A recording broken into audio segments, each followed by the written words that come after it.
시장의 흐름을 컴팩트하게 알아보는 머니그램 시간입니다. 어제 상승 출발했던 코스피가 결국 하락 마감했죠. 이 정치적 리스크가 다시금 부각되면서 영향을 받았는데요. 특히 환율이 1460선까지 치솟으면서 여전히 시장에서 하방 압력으로 작용하고 있습니다. 이렇게 우려가 가득한 시장 속에서 우리는 어떤 대응 전략 세워보면 좋은 걸까요? 머니그램 코멘트 통해서 6명의 든든한 매니저들과 함께 시장 대응법 점검해 보겠습니다. 첫 번째 코멘트부터 바로 만나보시죠. 네, 이지은 대표가 준비해줬는데요. 정책 모멘텀과 배당 등 틈새 분야 공략이 필요해 보입니다. 일단 보수적으로 접근해보자고요 라고 남겨줬네요. 내년 상반기는 미국 정책의 불확실성이나 또 미증시 피크아웃 가능성까지 여러 우려 상황이 많아 보이죠. 그만큼 아직은 보수적 접근이 필요하다는 코멘트였습니다. 정책 모멘텀과 배당 관련해서 틈새 분야 공략이 필요할 것 같고요. 이어서 또 어떤 전략 가져가 보면 좋을지 다음 코멘트로 확인해 보시죠. 하창환 본부장입니다. 우량주 대신 소형주와 테마주 거래가 대부분을 차지하고 있습니다. 시총 상위 종목에 기대지 말고 개별 경쟁력을 보유한 기업에 주목하세요 라고 남겨줬네요. 하창환 본부장은 이렇게 부진한 시장 흐름 속에서 우량주보단 소형주 위주로 포트를 가져가 보자라는 전략을 남겨줬습니다. 테마성 장세가 여전히 이어지고 있는 만큼 시가총액 상위 종목이라고 기대지 말고 개별 경쟁력을 보유한 기업들 위주로 전략 세워보시면 좋을 것 같고요. 구체적으로 어느 쪽에 집중을 해봐야 될지 다음 코멘트 통해서 확인해 볼게요. 다음은 조기준 매니저가 전해줬네요. 정치 테마주는 위험 요소가 많으니 AI나 산업 성장 스토리가 있는 종목에 집중하시길 바래요 라고 남겨줬습니다. 과거 흐름을 놓고 봤을 때 이 정치 테마주는 변동성이 크고 또 위험 요소가 많기 때문에 정치 테마주보다는 산업적으로 기대감 받고 있는 쪽에 집중해보자는 전략이었습니다.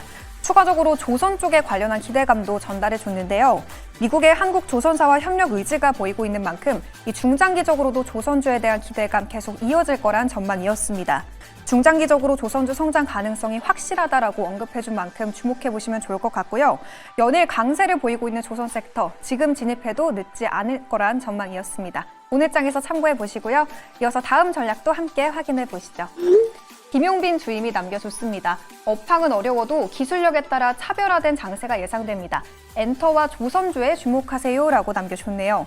여전히 종목별로 차별화된 장세가 이어질 거란 전망이었네요. 이 업황은 어려워도 기술력이나 실적 모멘텀에 따라 종목별로 주가 등락이 엇갈릴 텐데요. 대체 불가한 종목들 위주로 주시해보시면 좋을 텐데 그 안에서 엔터와 조선 쪽을 체크해줬습니다. 조선은 연이어서 코멘트가 나온 만큼 주시해보시면 좋을 것 같고요. 다음 전략도 함께 화면으로 만나보시죠. 이조 본부장입니다. 한은의 금리 인하 예고 속 달러 강세는 지속될 전망입니다. 강달러 수혜주를 주목해보세요 라고 남겨줬네요. 네, 한국은행의 금리 인하 예고 속에 달러 강세는 지속될 거란 전망이었습니다. 이런 전망 속에서 강달러 수혜 업종을 주목해보는 게 대안이 될 텐데요. 수출주 위주의 달러 강세 수혜 섹터, 내년까지 상승 이어질 것으로 전망되는 만큼 계속해서 체크해 보셔야겠습니다. 그럼 이어서 마지막 머니그램 코멘트 함께 확인해 보시죠. 변용인 대표가 준비해줬는데요. CES 2025 이벤트를 주시하세요. 그 속에 AI와 로봇, 자율주행 관련주에 관심 가져보시면 좋을 것 같아요 라고 남겨줬습니다. 이 CES 2025가 이제 정말 얼마 남지 않았는데요. 코앞으로 다가온 만큼 관련한 기대감을 언급해줬습니다. 요즘 시장에서 잘 가고 있는 로봇이나 AI 또 자율주행 쪽을 주목해보자는 전략이었는데 구체적으로 전략 어떻게 세워보면 좋을지 오늘 변용인 대표 전화 연결해서 함께 체크해보겠습니다. 대표님 안녕하세요. 네, 반갑습니다. 네, 먼저 시장 흐름을 진단해보고 싶은데요. 오늘 시장은 좀 어떻게 전개될까요? 네, 우선 이번 주 내내 제한적인 수급 흐름을 보였던 우리 증시와는 좀 상대적으로 견조했던 흐름을 좀 미국 증시가 좀 보이고 있는데 미국 증시에 비해서 정체된 수급을 좀 보였던 부분들 특히나 개별 장세를 좀 지속하고 있지만 연속성이 계속해서 좀 떨어지고 있는 모습이었습니다. 명확하게는 좀 외인의 뚜렷한 수급 방향성들이 확인되지 못하고 있는데 다시 불거졌던 국내 정치 리스크로 인해서 우려감이 좀 커지고 있고 오늘 국무총리 탄핵소추안이 좀 발의가 되는데 대통령 권한대행의 추가 탄핵은 사실상 국정공백에 대한 시장 우려감이 좀 일부가 좀 반영되지 않을까라고 좀 우려되고 있습니다. 원달러 환율이 금융위기 사상 최고치를 좀 경신을 하면서 이제 국내 증시의 단기적인 수급 위축 우려 요인으로 좀 작용을 했고요. 강달러 기조가 좀 지속됐던 부분들은 특히나 외인의 증시 이탈이 다소 좀 우려될 수 있는 부분이기 때문에 해당되는 영향들을 조금 더 주시해야 되지 않을까라고 보고 있습니다. 전통적으로 12월 달에 이 배당 기준일이 앞두면서 이 차익 거래량이 크게 좀 증가됐었는데 과거와 다르게 올해는 좀 차익 거래도 좀 감소가 좀 되고 있고 다만 좀 배당 기준일을 좀 변경했던 은행 그리고 보험사 등을 좀 제외하면 배당 낙일에 의한 오늘의 어떤 일부 수급 변동도 좀 예상되고 있는 점 참고하면 좋을 것 같습니다. 네, 환율도 높고 정치적 리스크도 재부각되면서 오늘장 수급 변동에 유의해 보셔야겠습니다. 그렇다면 이런 상황에서 우리는 어떤 투자 전략을 가져가 보면 도움이 될까요? 네. 일단 정치 리스크가 다시 좀 부각이 됐는데 이 부분이 오늘 외인 수급이 어떻게 좀 반영될 것인가 좀 중요할 것 같고 다소 이러한 관점을 좀 보면 연말까지 다소 보수적인 시각에서 접근이 좀 필요하지 않을까라고 보고 있습니다.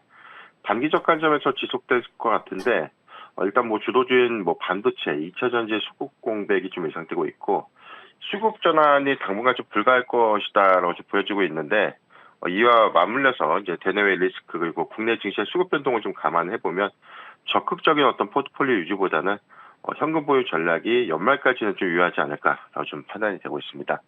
개별 이슈 부각 관련된 부분들 선별적인 어떤 종목 접근은 좀 가능한데 수급의 연속성이라든가 다소 좀 제한적인 수급 흐름이 좀 예상되고 있기 때문에 투자 기간을 단기적 그리고 철저한 트레이딩 전략이 좀 유효하지 않을까라고 좀 판단되고 있습니다.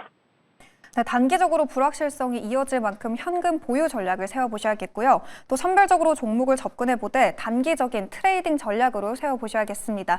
오늘도 유익한 조언 남겨주신 변영인 대표님 고맙습니다. 네, 감사합니다. 네, 오늘은 부진한 시장 흐름 속에서 빛을 낼 수 있는 여러 전략과 또 섹터들을 함께 점검해 봤습니다. 강달러 수혜 섹터는 기본적으로 관심을 가져보시되 이 CS 2025 관련한 기대감으로 인해서 AI나 로봇 또 자율주행 쪽 관심 가져보시면 좋을 것 같고요. 또 주도주로 요즘 자리매김하고 있는 조선 쪽에 대한 코멘트는 연일 나오고 있습니다. 실적이나 산업 면에서 탄탄한 흐름들 위주로 포트 가져가 보시면 좋을 것 같고요. 이외 다양한 전략들도 참고해 보시면 도움될 것 같습니다. 지금까지 머니그램 시간이었습니다.